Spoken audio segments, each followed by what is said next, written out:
test drive natin itong Aprilia SR GT 200 sama si Clyde, tropa natin. So mukha siya mabigat.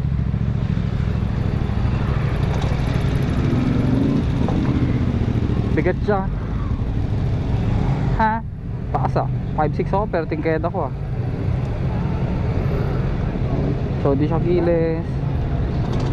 Uy, smooth. Una ka na pre. So magaan siya gamitin. Malaki lang siya pero magaan siya gamitin. Pero tingked ako. 5'6 yung height ko pero tingked tayo, para tayong ballerina. Pero okay lang, magaan lang siya. Magaan siya gamitin. Pero pag sinenter stand nyo, for sure mabigat siya. Doon yung maramdaman yung bigat. Ma-aesthetic yung motor na to.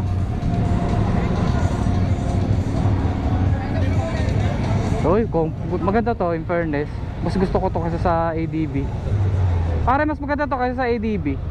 Mas maganda to kaysa sa ADB. Oo naman. Ganda. Lakas ng preno. Oo. Una ka. Sa pasukan. Di ko alam yung pasukan dito. So ito yung mga nagte-test drive the unit. Uy, smooth yung andar niya. Tahimik din yung engine. Oh, may mga chicks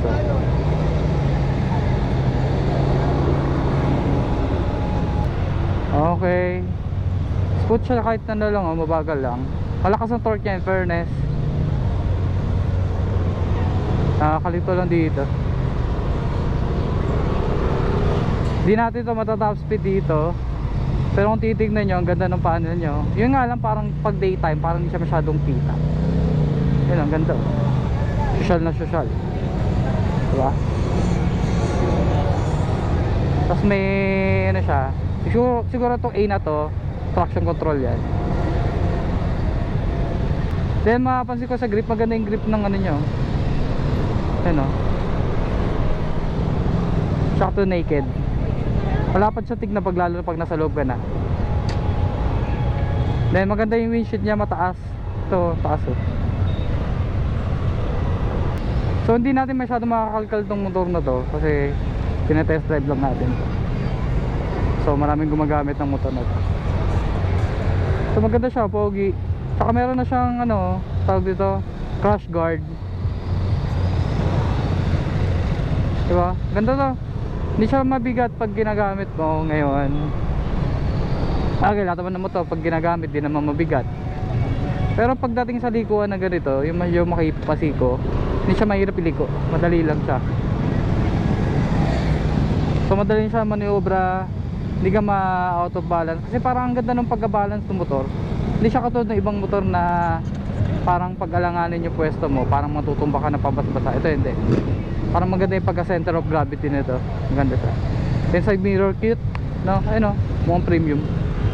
Yun. So gusto ko to. Maganda to. Tapos yung ilaw nyo, signal light nandito sa gilid. Pogi. Ayos din.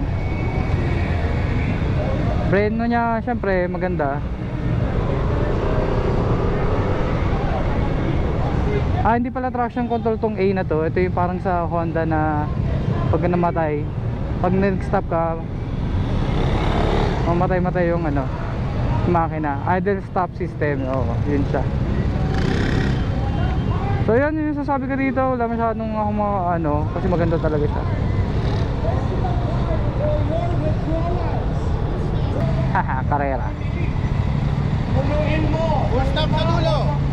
Go. Isang barangay.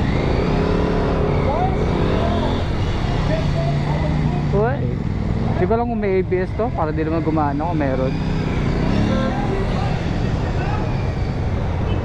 Sa presyong 258,000 to. Siyempre may registro pa to na worth 2K something. Jadi 260K. Sulit to para sa 260K.